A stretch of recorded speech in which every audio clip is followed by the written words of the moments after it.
try to make the message as concise as possible, but we would read the whole portion. One of you can read that John chapter 6, verse 5 through 15.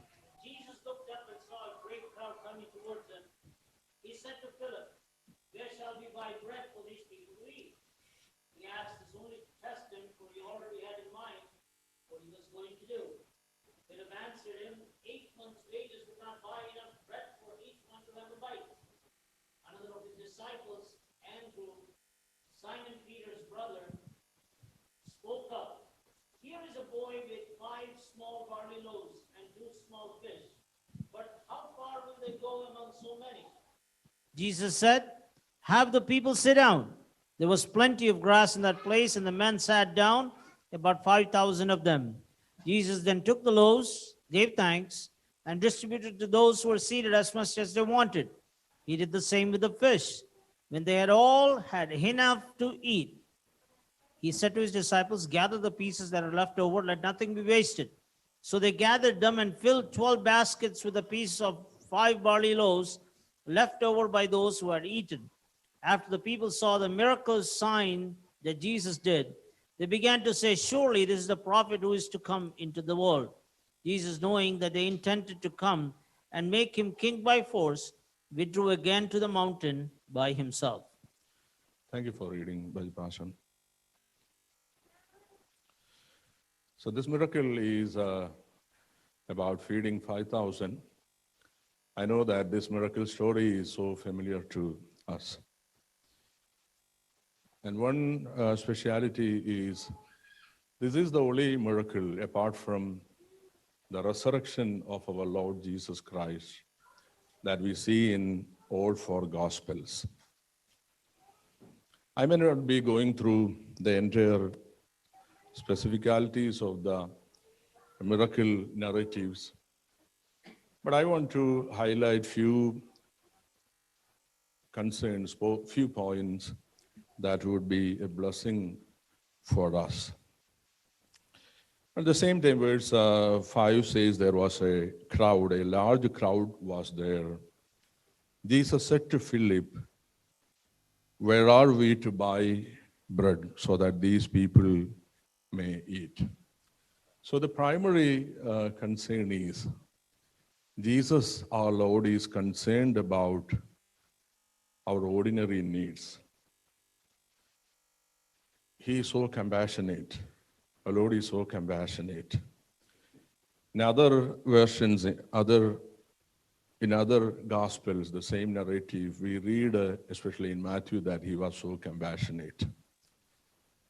At the outset, let me tell you, our Lord is so compassionate, and he is concerned about our ordinary needs, or the needs we often think are so ordinary.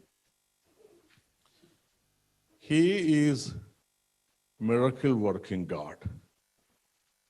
When we read the miracle narratives, that may be healing, or exorcism, or nature miracle, or raising the dead,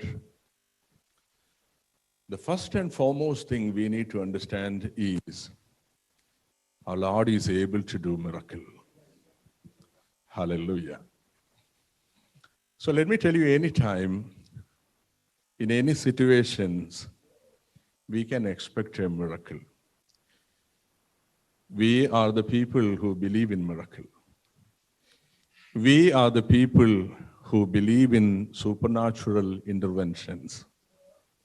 Even now it is possible. Today it is possible. Hallelujah. So I told you I won't be explaining everything about these narratives, but I just want to share few concerns regarding this miracle narrative or this miracle story. Hallelujah. So our Lord asked Philip, where are we to buy bread so that these people may eat? Philip is from Bethsaida, the same region, or we can say local. That's why it is appropriate to ask Philip where we would find food for these people. Philip answered, 200 denarii would not buy enough bread for each of them to get a little. Or in some versions like NIV, it is more clear that 8 months' wages would not buy enough bread for each one to have a bite. It's more clear. We do not know the monetary equations, but in NIV it is more clear. 8 months' wages is not enough to give food for, at least to have one bite. So 5,000 men were there. Women and children are not counted. It is often a male-oriented society. So more people, the crowd numbering maybe 10,000 or 15,000 may be there. So Philip's calculation is apt. 8 days, 8 months' wages is not enough to give food for these people. Then comes Andrew, who is Simon Peter's brother. Verse 9, there is a boy here who has 5 barley loaves and 2 fish. But what are they for so many? So Philip says 8 months' wages is not enough to feed them. Then Andrew brings a suggestion, not a suggestion. 5 barley loaves are there and 2 fishes are there. If 8 months' wages are not enough to feed these people, then we can assume that 5 loaves and 2 fishes will not work. There is no scope of giving, even if that boy is giving these 5 loaves and 2 fishes, not possible. So that's why this setting, the narrative of this story, it is explained in such a manner. Here John, and in other gospels, other evangelists, other gospel writers, they have narrated in such a manner that it is a miracle. Hallelujah. Let me tell you, when we think a certain thing is impossible, and if it is dearly needed in our life, or God thinks that is needed for you, or the situation demands that is needed, then God can do that for us. We look at resources and we say it is not possible. Often we are reality oriented. We know who we are. We know what is our capacity. At least we should know that. But let me tell you, beyond our capacity. Do you believe that? Hallelujah. Beyond our capacity, beyond our resources, beyond what we see, God is able to do for us. And we call it miracle. We believe in miracles. We believe in supernatural interventions. God of the Bible is the God of miracles. And as I often say, you cannot be a Christian by negating, or you can be right. You cannot. Sentence construction is right. Okay, you cannot be a Christian by negating miracles. Hallelujah. So this statement, this quotation I have often mentioned, that is from R.E. Brown, a New Testament scholar. God of the Bible is the God of incredible surprises. Shall we shout hallelujah? God of the Bible is the God of incredible surprises. Anytime we can expect that. Anytime you can expect a miracle. That is possible in your life. That is possible in my life. Whoever you are. It is not because of your merit. It's only because that He is miracle working God. It's only because He is sovereign Lord. Expect any time a supernatural intervention is possible. Hallelujah. So believe in miracle. I would say it is not just believing in miracle, believe in God. Hallelujah. Who does miracles. Hallelujah. God who is able to deliver us. God who is able to do mighty things for us. Anytime, anywhere, any situations, that is possible because He is unchangeable God.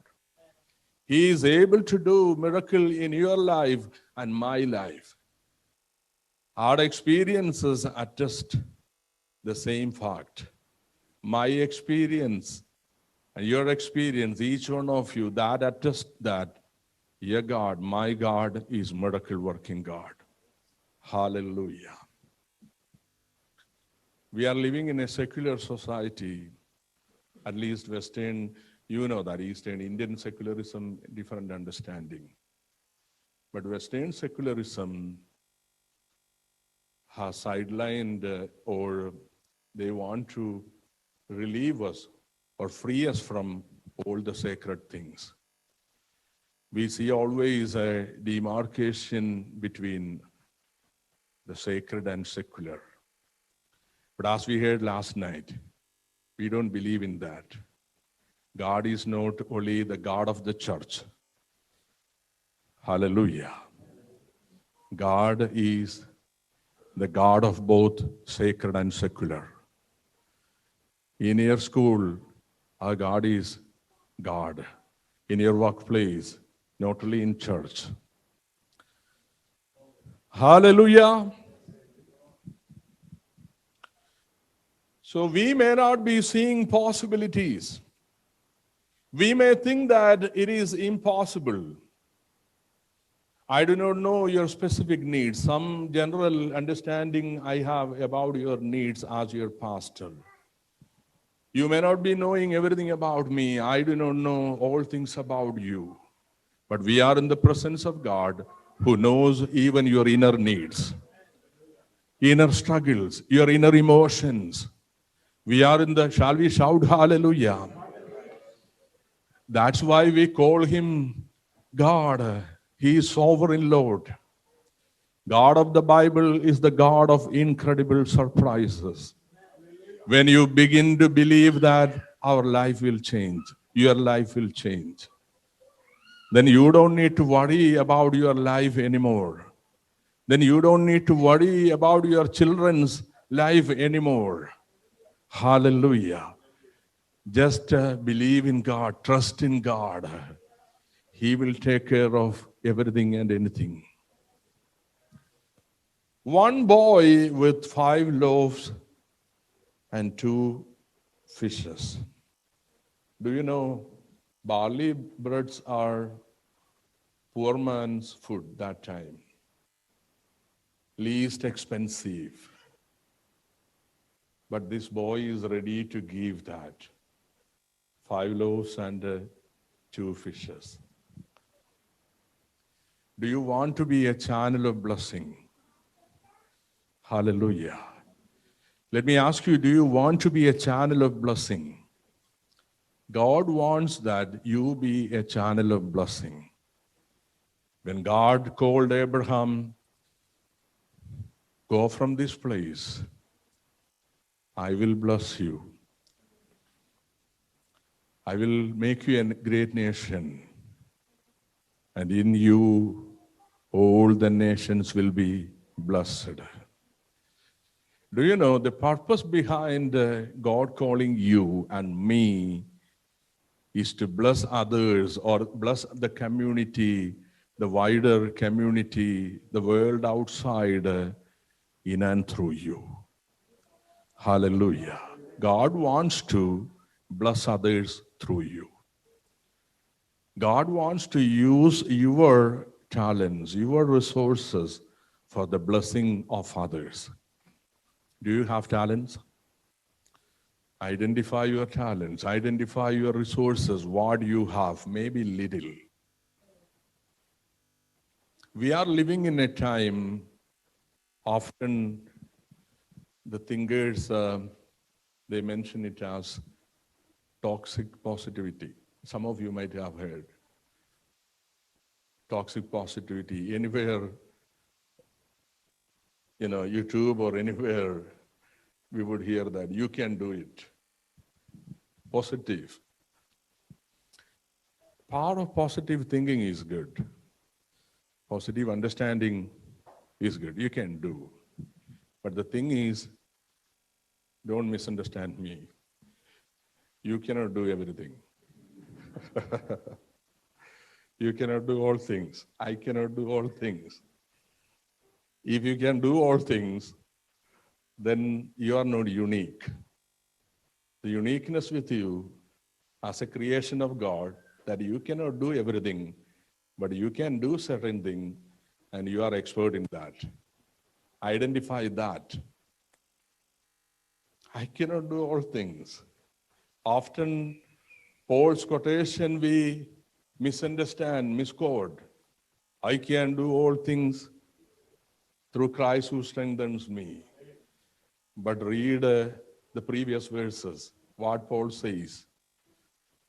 I can be content and I can starve. I can live with food or without food. I can enjoy the bountiness and also I can be poor. I can do all things through Christ who strengthens me. Now you understood what Paul is talking about. It is not the power of positive thinking. At least understand this way, you don't need to do all things. Or you are not meant to do everything. Understand this morning, God is calling you to do certain things that God intends to do through you. Hallelujah. So toxic positivity. You may have a little, small things you may have, small capabilities you may have, small capacities you may have. But identify this morning, you have that. Identify that, you have that. As a pastor, at least I know what are your talents. Not in a big way, but in a minimal way, at least I know some general understanding about your talents. But more than me, God looks at you. God knows what is your real potential. Come to that. Hallelujah. God knows your real potential. What I am talking about is, if you are ready to submit those talents to God, the least you have to God, He will use it for the blessing of many. Let me tell you in a prophetic manner, that may be 5,000 or more, beyond numbers, God can use you. We have certain patterns, stereotypes. Pastors also have that. Ministers also have that. Like that person. I cannot be another minister, or the pastors here, Baju pastor or Tim George pastor cannot be another one. God doesn't intend also that. God wants us to be unique, in a unique manner, and used by God in a unique way. And each one of you sitting here, God has given you small things. Hallelujah. Any big journey is started with small steps. Understand this morning, use your small things for the glory of God, so that you be a channel of blessing. If you are able to submit your small things to God, He is able to multiply that. That is what this story tells us. The boy was ready to submit his 5 loaves and 2 fishes. So Jesus could multiply that. Let me tell you, if you are ready, that our readiness that matters, our submission that matters. If you are ready to submit the small things you have, maybe 5 loaves, 2 fishes, the insignificant things, the small things. Let me tell you, I may be insignificant. You may be insignificant. At least you may be thinking that way. You may be thinking that you are insignificant. But bring yourselves to God. Bring those insignificant things to God. The insignificant things to God. The insignificant, the least things to God, to Jesus Christ. He is able to multiply that so that thousands would be fed by that. Hallelujah. God has a purpose for your life. Do you believe that? Shall we shout hallelujah? God has a purpose for each one of you. You do not want to continue, or you don't need to maintain the status quo. Hallelujah. God wants to use each one of us differently in a beautiful manner, provided we should be able to submit us to Him, submit our small things to Him, the least thing. He will never despise the small things. Hallelujah. I'm going to conclude my message. I told you, I want to confine it to our time limit. But I want to, before I conclude, I want to emphasize that we are given the small things. But you do not know how to use it. I may not be knowing how to use it. If you do not know how to use it, bring those small things to Jesus Christ. He can use that. He can multiply that. Hallelujah. He can use that. He can multiply that. He is able to do that because He is God. He is miracle working God. Nothing is impossible to Him. He is our creator. He is the Lord of our life. Hallelujah. Bring those small things, the insignificant things, you have to Jesus Christ. He will multiply it and He will feed thousands through that, through you, so that you will be a channel of blessing. May God bless us through this.